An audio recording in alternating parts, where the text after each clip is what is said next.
નમસ્કાર મિત્રો, D farmer ચેનલમાં તમારું સ્વાગત છે। દેશ, દુનિયા અને ગુજરાતના તાજા, મોટા અને સૌથી મહત્વપૂર્ણ સમાચાર જાણીએ તે પહેલા ચેનલમાં નવા હોય તો ચેનલને જરૂરથી સબસ્ક્રાઇબ કરી અને વિડીયોને લાઇક કરી દેજો।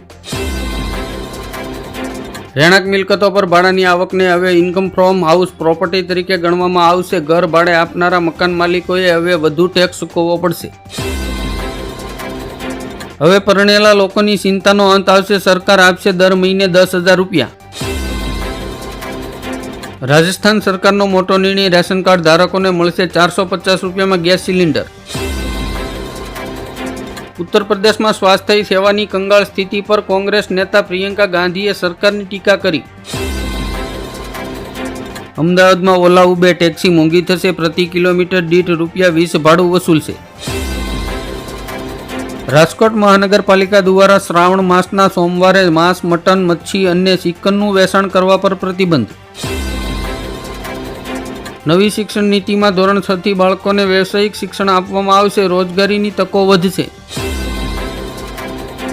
યુપીમાં લવ જેહાદને લઈને યોગી સરકાર એક્શનમાં, નરાધમોને થશે આજીવન કેદની સજા। દર અઠવાડિયે ઝારખંડ ટ્રેન દુર્ઘટનાને લઈને મમતા બેનર્જીનો મોદી સરકાર પર પ્રહાર। ગેરકાયદેસર મુસાફરોની હેરાફેરી કરતા વાહન ચાલકો સામે ટ્રાફિક શાખાની લાલ આંખ, 18 વાહનોને ડિટેક્ટ કર્યા। દેશની સરકારી બેંકોએ છેલ્લા 5 વર્ષમાં મિનિમમ બેલેન્સની પેનલ્ટીથી 8,500 કરોડની કમાણી કરી। બીપીએલ કાર્ડના ગ્રાહકો હવે દેશની કોઈપણ રેશનિંગ દુકાન પરથી રાશન મેળવી શકશે। ગુજરાતમાં આદિજાતિના શિક્ષિત યુવક અને યુવતીઓને પાયલોટની તાલીમ માટે ₹25 લાખ સુધીની લોન આપવામાં આવશે। કંગના રનાવતે કહ્યું, રાહુલ ગાંધી હંમેશા નશામાં રહે છે, તેનો ડ્રગ્સ ટેસ્ટ થવો જોઈએ। ખેડૂતોના હિતમાં રાજ્ય સરકારનો મહત્વનો નિર્ણય, 150 કરોડની યોજનાને આપી મંજૂરી। ફૂડ સેફ્ટી વિભાગની મોટી કાર્યવાહી, 50 ક્વિન્ટલ નકલી ઘીનો જથ્થો જપ્ત કર્યો। સિંગતેલના ભાવમાં છેલ્લા 15 દિવસમાં 80 રૂપિયાનો વધારો થતાં 15 કિલોના ડબ્બાનો ભાવ 2,800 રૂપિયા સુધી પહોંચ્યો। 4Gની જાહેરાત કરતાં જ BSNLને લોટરી લાગી, કનેક્શન મેળવવા માટે લોકોની પડાપડી। રાજ્યની શાળાઓને જાતિ મતદાન નોંધણી કામગીરી સોંપવા અંગે શૈક્ષણિક સંઘ દ્વારા ઉગ્ર રજૂઆત। સુપ્રીમ કોર્ટનો બિહાર સરકારને મોટો ઝટકો, 65% અનામત પર પ્રતિબંધ મૂકવાનો હાઈકોર્ટનો નિર્ણય રહેશે યથાવત। કેજરીવાલ વિરુદ્ધ CBIએ રાઉન્ડ એવન્યુ કોર્ટમાં ચાર્જશીટ દાખલ કરી। સુરતના રિયલ એસ્ટેટ માટે મોટા સમાચાર, સુરતની મહાનગરપાલિકાએ પહેલીવાર 29 માળની બિલ્ડિંગને મંજૂરી આપી। ગુજરાતની પ્રજા પર મોંઘવારીનો વધુ એક માર, શાકભાજી બાદ કઠોળના ભાવમાં પણ ધરખમ વધારો। દેશભરના અન્ય રાજ્યોમાં ધોધમાર વરસાદ તો બીજી તરફ જમ્મુ કાશ્મીરમાં હીટવેવની સ્થિતિ ગંભીર, ગરમીએ 25 વર્ષનો જૂનો રેકોર્ડ તોડ્યો। સોના ચાંદીમાં કસ્ટમ ડ્યુટી 15%માંથી ઘટાડીને આયાત ડ્યુટી 6% કરતાં સોનામાં 5,752 રૂપિયા અને ચાંદીમાં 7,600 રૂપિયાનો ઘટાડો। અંબાજી ધામની થશે કાયાકલ્પ, 1200 કરોડના ખર્ચે તૈયાર થશે શક્તિ કોરિડોર। 9મા, 10મા અને 11મા ધોરણના વિદ્યાર્થીના પરફોર્મન્સને 12મા ધોરણના અંતિમ પરિણામમાં સામેલ કરવામાં આવશે। મીઠા ઉદ્યોગની મુશ્કેલી વધી, ગુજરાતમાં આઇટમ C કેટેગરીના મીઠાનું લોડિંગ બંધ કરાયું। પત્રકારો પાંજરામાં બંધ, સંસદ ભવનના ઓપન એરિયામાં કવરેજ કરવા પર પ્રતિબંધ, સંસદમાં મુદ્દો ગરમાયો। હવે તમાકુનું સેવન અને વેચાણ બંને પડશે મોંઘું, સરકારે તમાકુ સેક્ટરમાં પ્રમોશન સંબંધિત નિયમોમાં કર્યો મોટો ફેરફાર। રક્ષાબંધનના તહેવારને લઈને હવાઈ ભાડામાં 46%નો વધારો કરાયો। ચાંદીપુરા વાયરસથી ગુજરાતમાં મૃત્યુનો આંક 53 પર પહોંચ્યો, શંકાસ્પદ કેસ 131। દિલીપ સંઘાણી અને પરસોત્તમ સોલંકીની ફિશરીઝ કૌભાંડમાં ડિસ્ચાર્જ અરજી કોર્ટે ફગાવી।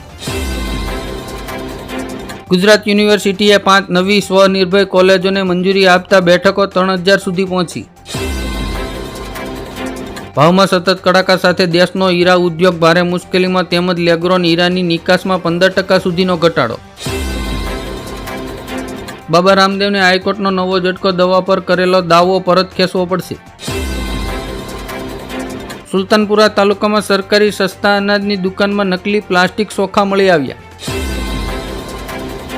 દેશભરમાં વેચાતી 300થી વધુ કપ સિરપની દવાના નમૂના તપાસમાં ફેલ. ગઈકાલે રાત્રિએ રાષ્ટ્રપતિએ 9 રાજ્યોમાં ગવર્નરને નિમણૂક કર્યા. ગુજરાતમાંથી એલજીની પસંદગી. સુરત લોકસભા સાંસદ મુકેશ દલાલ સામે ગુજરાત હાઈકોર્ટે કાઢ્યો સમન્સ. મમતાના આરોપ પર ભાજપનો પલટવાર. મમતા બેનર્જીને વડાપ્રધાન બનવું છે, તેથી નાટક આદર્યા. ઇઝરાયલ પર ફરી ઘાતક હુમલો, બાળકો સહિત 11ના મોત. નેતન્યાહુએ હિઝબુલ્લાને આપી ચેતવણી. પ્રધાનમંત્રી પાક વીમા યોજના હેઠળ ખેડૂતો 31મી જુલાઈ સુધી તેમના પાકનો વીમો મેળવી શકશે. નાના બાળકો બાદ હવે યુવાનોમાં ફેલાયો જીવલેણ ચાંદીપુરા વાયરસ. રાજકોટ જિલ્લામાં સામે આવ્યો પહેલો કેસ. હવે વાહનોમાં થર્ડ પાર્ટી ઇન્સ્યોરન્સ માટે પીયુસી સર્ટિફિકેટની જરૂર નહીં પડે. સુપ્રીમ કોર્ટે પોતાના આદેશમાં લેવાયેલી શરત હટાવી. મેનકા ગાંધીએ સુલતાનપુરથી સમાજવાદી પાર્ટીના સાંસદની ચૂંટણીને હાઈકોર્ટમાં પડકારી. પાકિસ્તાનમાં વિરોધ પ્રદર્શન દરમિયાન બલુચીઓ પર થયેલા ગોળીબારમાં 14 લોકો ઘાયલ. રિચાર્જ પ્લાન મોંઘા થયા બાદ સિમ પોર્ટ કરવાનો રેકોર્ડ તોડ્યો. 100 કરોડ નવા ગ્રાહકો બીએસએનએલ સાથે જોડાયા. માલદીવમાં ભારતીય ડોર્નિયર એરક્રાફ્ટ અને હેલિકોપ્ટરની સેવા ફરી શરૂ. મહેસાણામાં ₹22 લાખનો શંકાસ્પદ અનાજનો જથ્થો ઝડપી પાડવામાં આવ્યો. યુપીમાં વિધાનસભા વિપક્ષ નેતા બન્યા માતા પ્રસાદ પાંડે. અખિલેશ યાદવે આપી મંજૂરી. સુરતમાં પૂરગ્રસ્ત વિસ્તારમાં ડેપ્યુટી મેયરનું નાટક. કિસડમાં ચાલી ન શકતા ફાયર ઓફિસરના ખંભે ચડી ગયા. બટર પનીર, ઘી અને મસાલા બાદ હવે તેલ પણ શંકાસ્પદ. ટેસ્ટિંગમાં થયો મોટો ખુલાસો. ગુજરાતમાં 4 થી 10 ઇંચ સુધીના વરસાદની આંબાલાલ પટેલની આગાહી. રશિયન આર્મીમાં કામ કરતા 10 ભારતીયો ટૂંક સમયમાં સ્વદેશ પરત ફરશે. કેન્દ્રીય મંત્રીએ આપી માહિતી.